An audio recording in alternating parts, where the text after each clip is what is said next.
Hi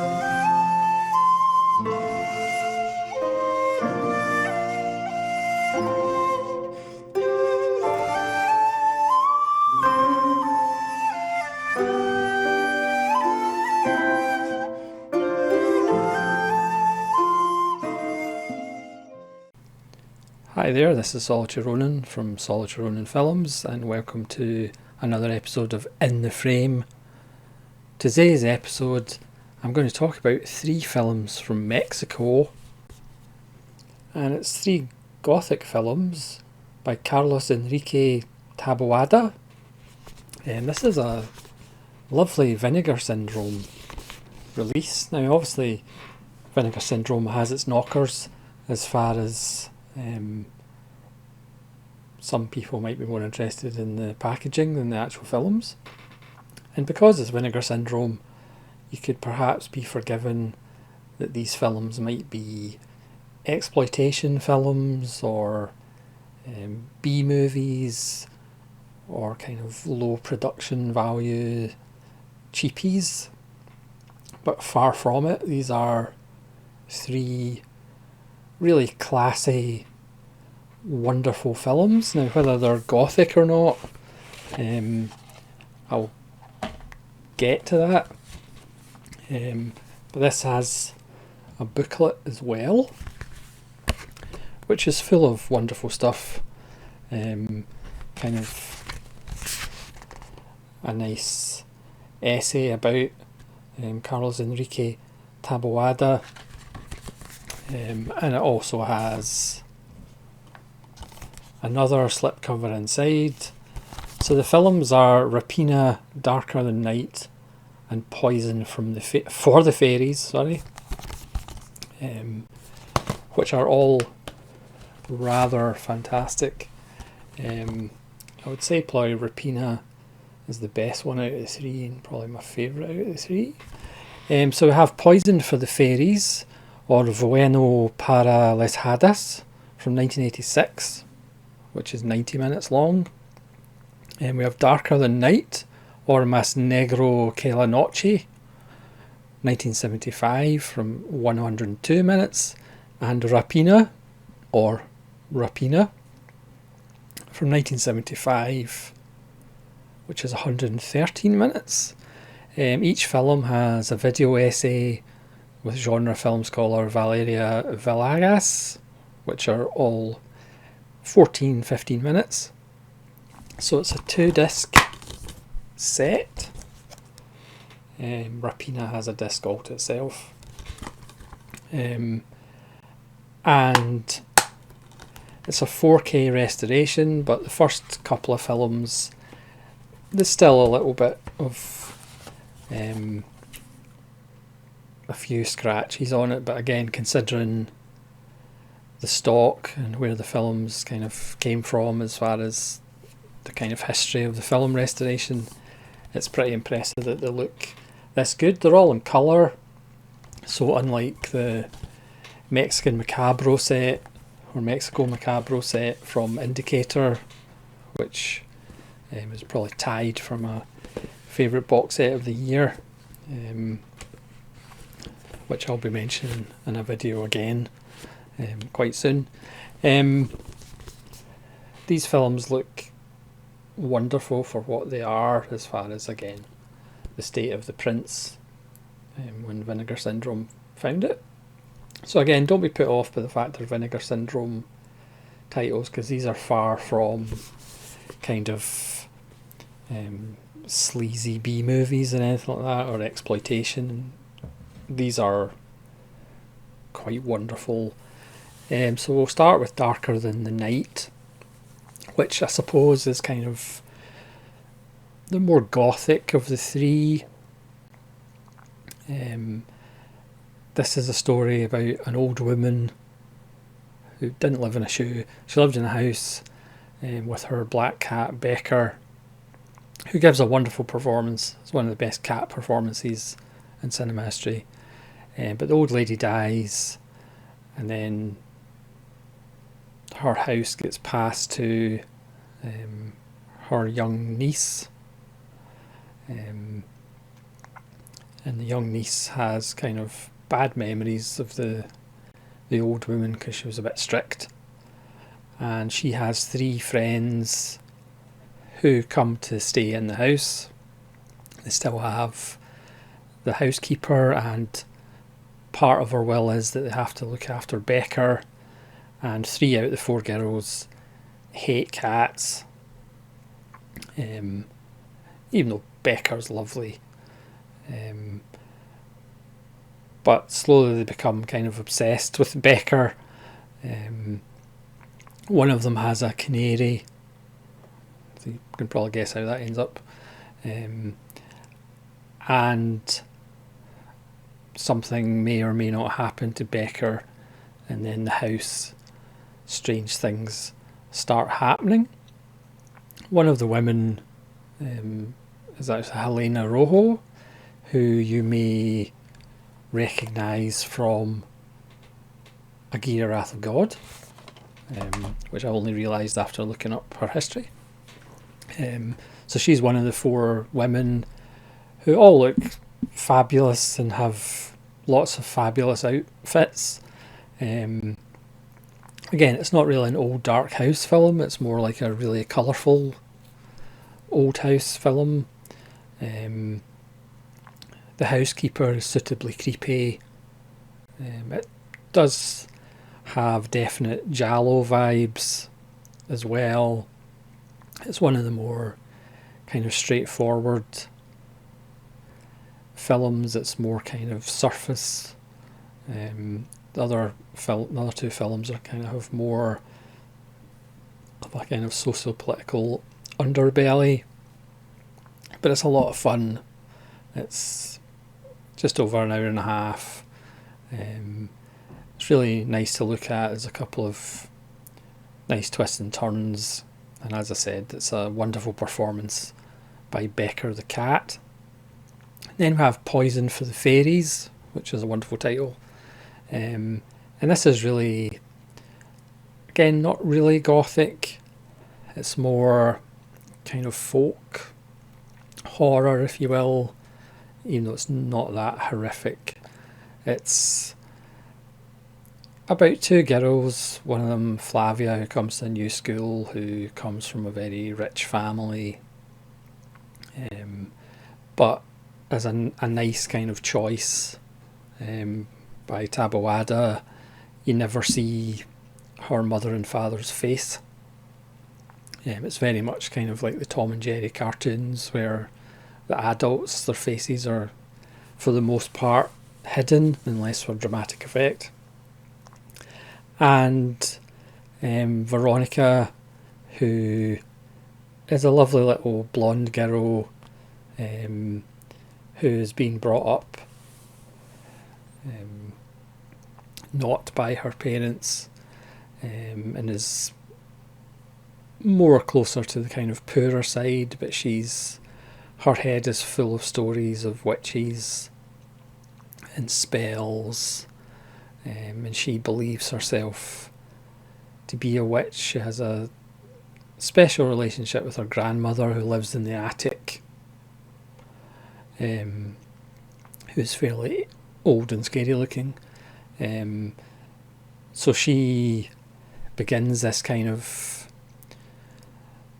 toxic, controlling, manipulative relationship with Flavia, and blames Flavia for things, leads Flavia on in this adventure and convinces Flavia that she's actually a witch herself. Veronica, not Flavia. So for example, Flavia wants her to stop her having piano lessons because she just doesn't like it anymore, is fed up with working. So something happens to the piano teacher, and then that kind of fuels Flavia's imagination, that Veronica might actually have witchy powers. I mean, Veronica is played by Ana Patricia Rojo, who is right up there with Damien, just for scary child performances. You know, she can go innocent when she feels like it, but she has there's real evil behind those eyes. And the girl who plays Flavia, Elsa Maria Gutierrez, never made another film.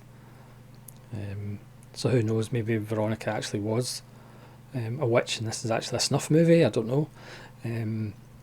But Ana Patricia Rojo, her performance as the little blonde girl who may or may not be a witch is just absolutely astounding. And they go for a holiday to Flavia's parents' farm out in the country, and that's where Veronica wants Flavia to help her make up this poison for the fairies, because witches don't like fairies. And as you can guess, things escalate, the relationship escalates. There's another wonderful animal performance by a little black spaniel named Hippie. It's a moving performance by Hippie. So you've got a cat and a dog in the first two of these films. So Poison for the Fairies is even better than Darker Than the Night. But the real gem of the set is Rapina, which, again, whether it's gothic or not, I don't really think it's gothic. It's more of a thriller. It's basically, if you want to talk about it in reductive terms, it's the Treasure of the Sierra Madre with kind of socio-political underpinnings that's even bleaker than the Bogart film. It stars Ignacio Lopez Tarso as Porfirio and Germán Robles as Ovidio. Now, Germán Robles was the lead character in El Vampiro, which is one of the essential Mexican Gothic horror films of the 50s, which I have in DVD. Hopefully at some point that'll get a Blu-ray, because it's a wonderful little film. So Germán Robles is El Vampiro, and they play two woodcutters who live in this little village, and Porfirio's wife is pregnant and his father's dying, and while he goes to the doctor, he overhears the doctor talking to the local teacher just about how, you know, these villagers, these locals are, you know, not intelligent and they live like animals, and, you know, what's the point of their existence? And he's fairly down on them, and this obviously gets Porfirio's hackles up. You know, he wants to, you know, make something better of his life and the life for his wife and his child. You know, the doctor talks about how big the world is, the rest of the world, and, you know, they're just shut in this wilderness, you know, and they'll never amount to anything. So he kind of has this idea, you know, I really want to escape this life. So one day, Video has a nasty pus-filled thing at the end of his toe, so he doesn't go up into the hills for wood. So as Porfirio is having his lunch, he hears a strange sound, and a plane crashes.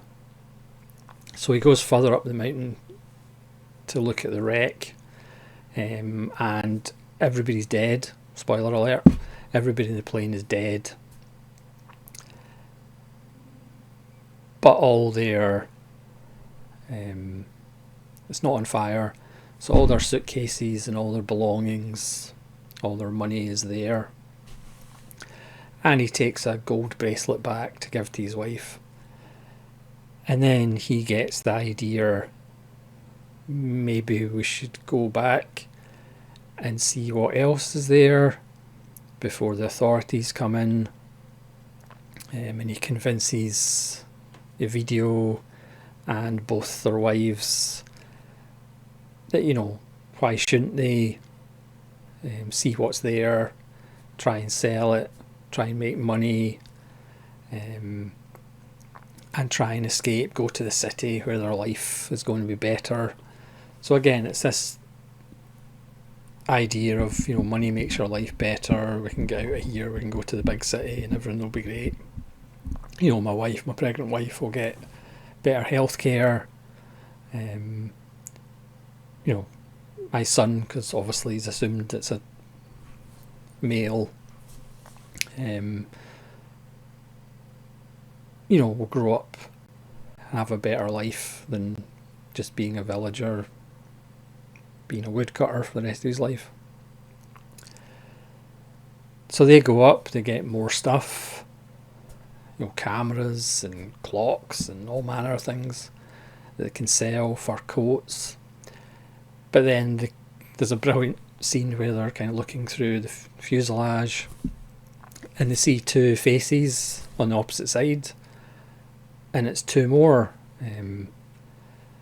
villagers, or as the doctor would say, peasants. I'm not saying that in a derogatory way. Two more villagers, and who obviously have the same idea. And of course there's wonderful scenes where they're both kind of watching each other's back and they have probably the same idea. So obviously there's some wonderful tension between the four men. And as you can guess, certain things happen and there's conflict between all the characters, between the men and their husbands, the men and their wives, each other's husbands and wives. But Porfirio, takes the situation and all the situations that come up as the dominoes fall and the consequences get worse and worse. He takes, the four of them kind of by the scruff of the neck, and he leads them into situations that just get worse and worse, basically, until the inevitable conclusion. So again, if you've seen The Treasure of Sierra Madre, you kind of know what's going to happen, and the beats are familiar, but it's just done in such a wonderful way. Again, you can understand that need for betterment a little bit more than Treasure of Sierra Madre, just when Treasure of Sierra Madre was set, and because the film takes its time to show us the kind of social strata, the living conditions that these people are in, it makes it more, not necessarily rational, because obviously they do bad things, but then it's also about how people justify the bad things that they do.